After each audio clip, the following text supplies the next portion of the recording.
was thinking about using my intro thing that I have on here, but it's like way too much energy for what I'm about to do. I'm just kind of chilling tonight, and I've been in Charleston, West Virginia now for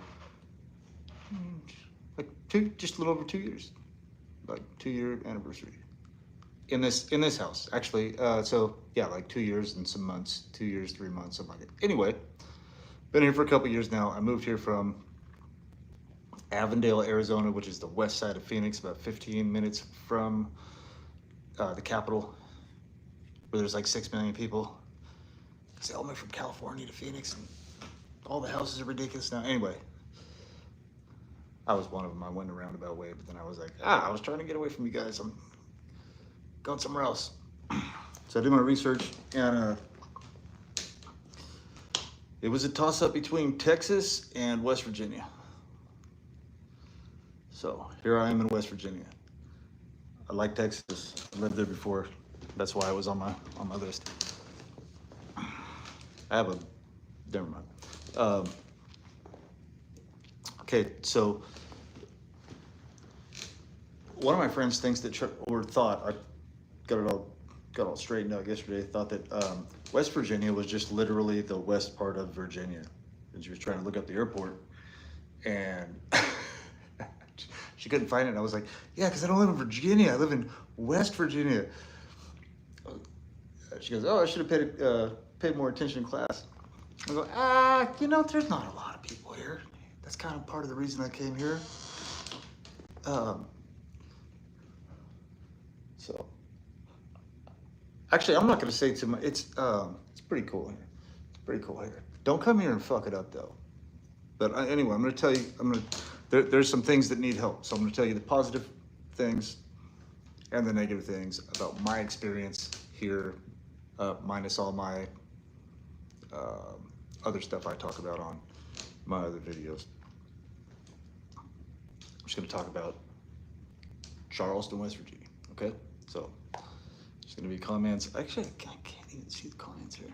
So most of the people that are going to be watching this are like, I don't give a shit about that place. But I'm going to use this video. Well, I shouldn't say that. I'm sure some people do. Some people probably love to move here. But they want to hear me talk about other stuff that I'm not going to. Got to keep telling myself that so I don't.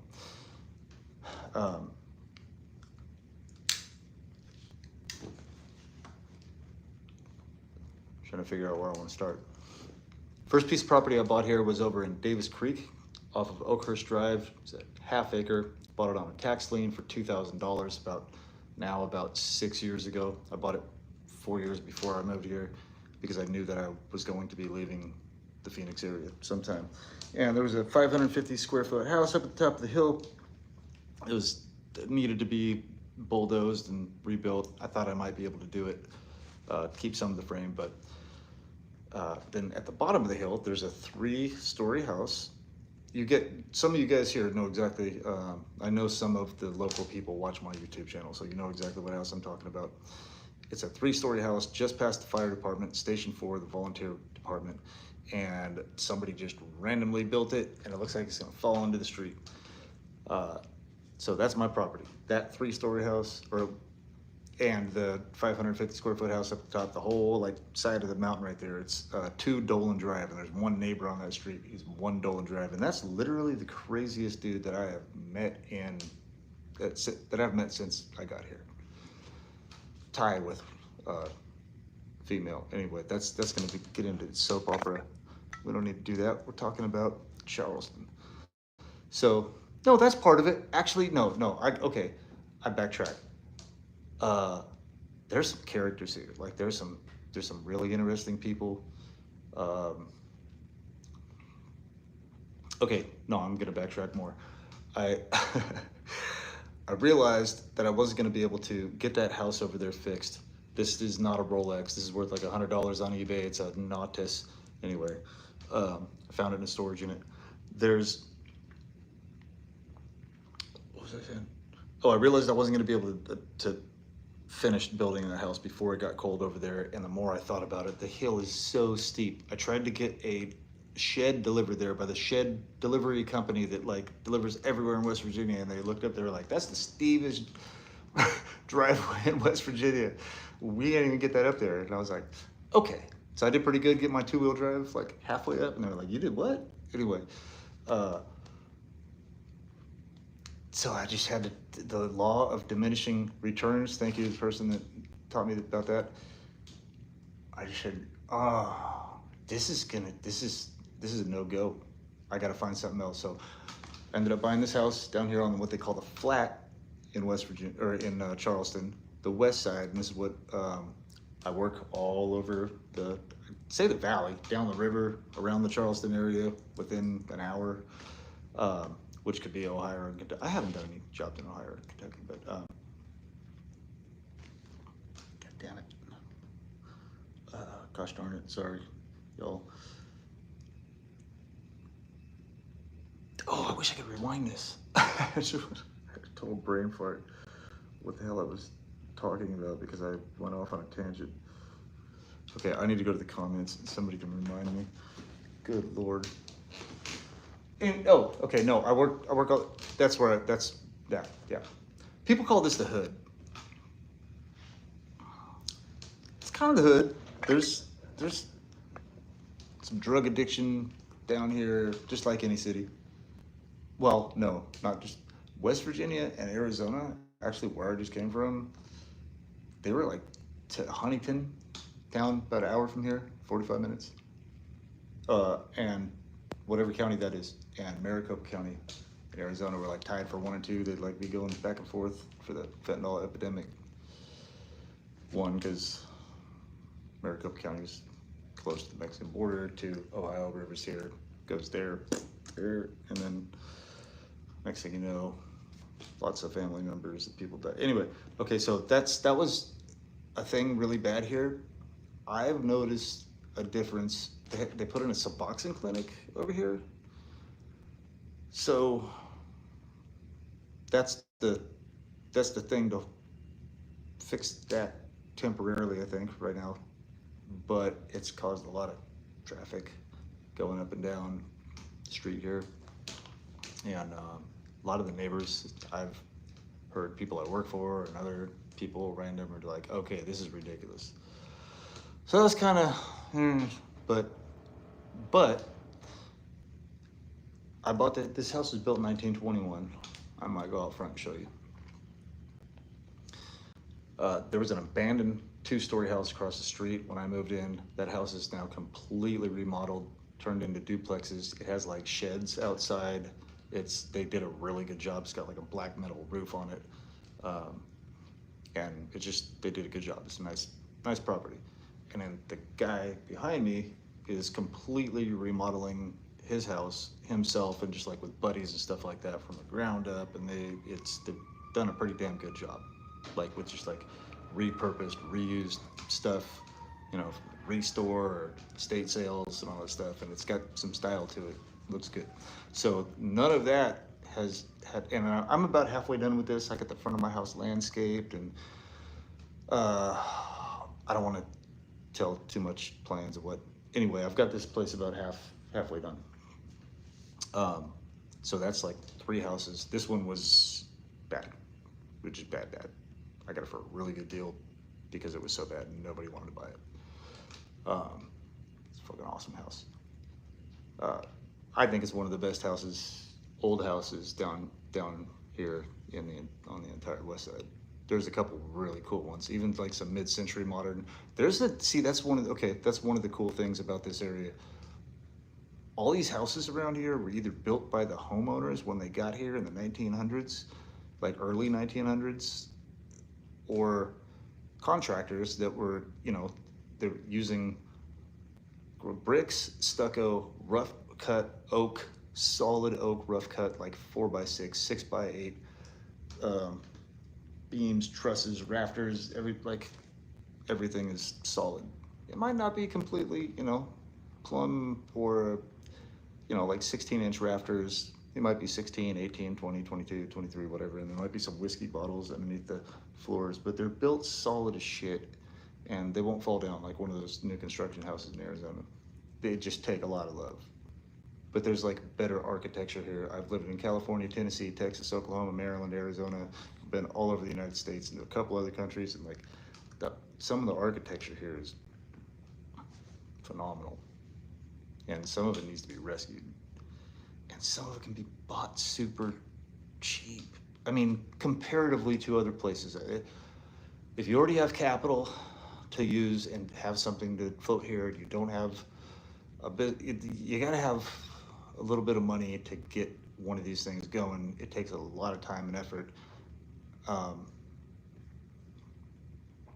But I'm pretty damn sure it's going to be worth it, because like okay. Oh, it's public record. You can look it up on the tax records. I was like, should I tell people how much I paid for this house? I paid $35,000 cash for this house.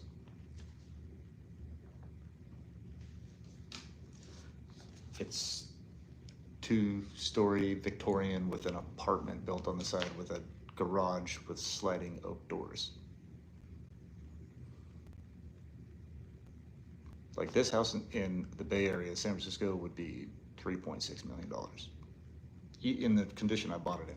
And somebody had to put $300,000-$400,000 into it there to get it in shape.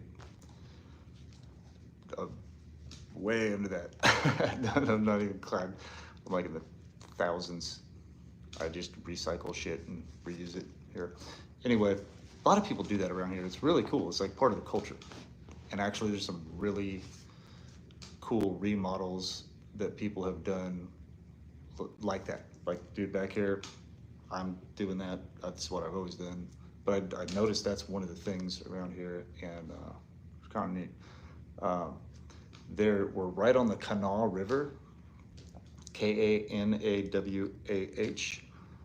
and it runs into the Ohio River, and the Elk River breaks off of it, like right here by my house. So my house is literally less than 1 block from the Kanawha River, so I can take the dog, walk out the front door, take a left, and I'm at the river. And there's like a walkway that's miles, and the walkway goes to an amphitheater.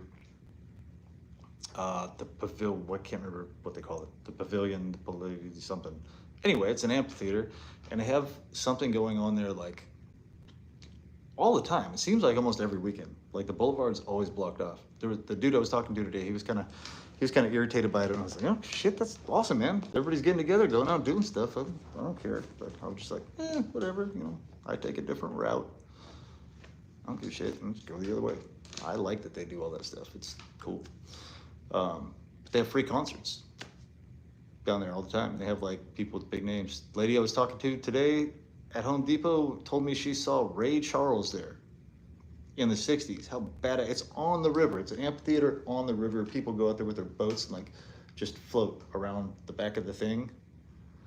And they have, and then fill out the seats, and then they do fireworks all the time and stuff. It's pretty cool. They close off the thing. They have food vendors, and it's like they're persistent with it. Like I need to be down there more, but I've been trying to live, survive. And it's not always fun. Never mind, I almost tried to go down the other videos.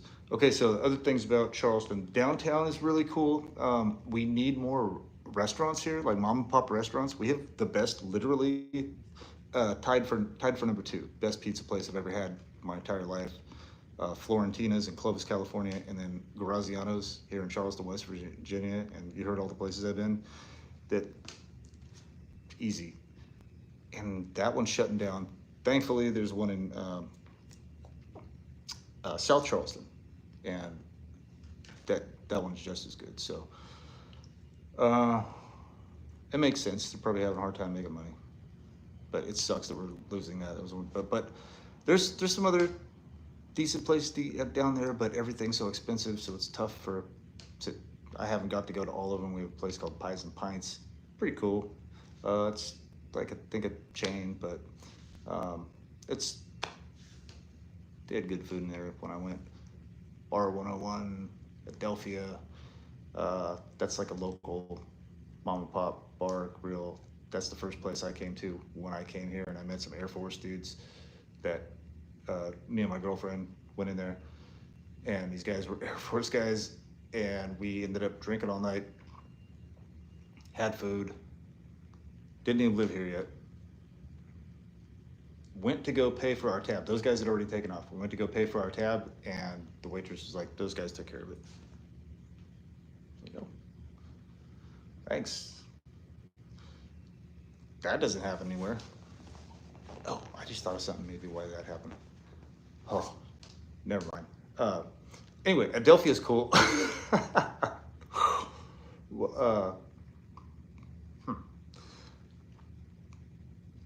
There's a minor league baseball team here. There's a pretty huge arena right over here. The Shriners own that, I believe.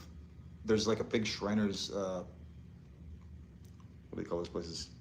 Lodge? Yeah. There's a Shriners Lodge, and then right behind that is the giant Coliseum, and they have pretty big, like, Tool was there, and then Jelly Roll, and, you know, people like that. So, got that place, kind of cool. And then downtown has some pretty awesome architecture. There's the farmers market here, which is actually pretty epic. They have like the local meat, eggs, all that stuff deli there. And it's called Johnny's, and their t-shirts say, "You can't beat our meat." And they're right. And it's super good, local, and it's about the same price as going to the grocery store. So you can buy like goose eggs there. That's kind of cool. Flea market's right up Greenbrier. We have an international airport, Chuck Yeager. There are, okay, so when I got here, there was I want to say this right, a surplus of homes. Like you could just pretty much buy anything around here. Maybe I said that. Yeah, there's a surplus of homes. There was. And it seems like most of this stuff got bought up. There's still some stuff that's, you know, because it's been in people's families for a while, and, you know, they're holding on to it or whatever, and they're seeing the market's rising a little bit. So there'll be something that comes up. And then there's the ones that are here that are just like, you gotta bulldoze it, or it's up a hill that has 900 stairs and there's literally no parking anywhere. It's just like, there's the house up there, I go find a place to park your car. It's kind of crazy. I've never seen anything like it before in my life. Like ever. It's a trip. It's wild and wonderful. That's the state motto. It's 100% earned, legit. But there's okay, let's put it this way. I think this is like a government thing they did, which I don't like a lot of government funded things or anything. It was like a low cost housing thing. And they put in these prefabs, because there's a bunch of houses here on the west side that have burned down over the years, either because drug addicts or just homeless people in general will go into the house and light a fire in the house, and then to keep warm, to survive, and then burn the whole fucking house down. So there's like just sporadically throughout the whole flat, along the river, down here through the neighborhood, right next to mine, the house next door to mine burned down. It was like a 2-story Victorian. I saw pictures of it. It was, oh my God, it was, I wish it was still there. I parked my trailer over there. I'd give up parking my trailer over there to put that house, to have that house still be there. So, but that happens a lot around here. This program, they're filling in some of those city-owned things. Like, you know, there's a lien. The city had to bid, the fire department had to come out, do their whole thing, fire department fee, cleanup fee, contractor to come out and do that. You know, like there's a $35,000 lien on the property next to me because of that. So that's why that's in. So, but they've been building these prefabs, double wide trailers basically, which I was about to, I'm definitely not hating on those things. Long story short, they put one of them in right facing the boulevard over here. And it kind of looked like crap when they first put it in, because it was just a double wide, and then they put everything else in.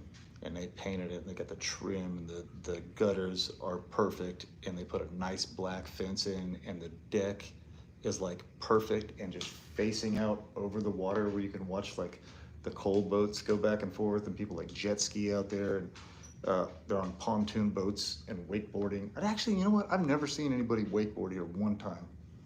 I will tomorrow because I mentioned it, but yeah, constantly out on the, and then all kinds of random boats. It's kind of like, that's like one of the, I'll just sit out there and watch the boats. Like, yeah, boats, nice. Not very often, but it's kind of cool, especially, you know, when, oh, what's up, Willis? Oh my goodness, Willis has to pee. All right.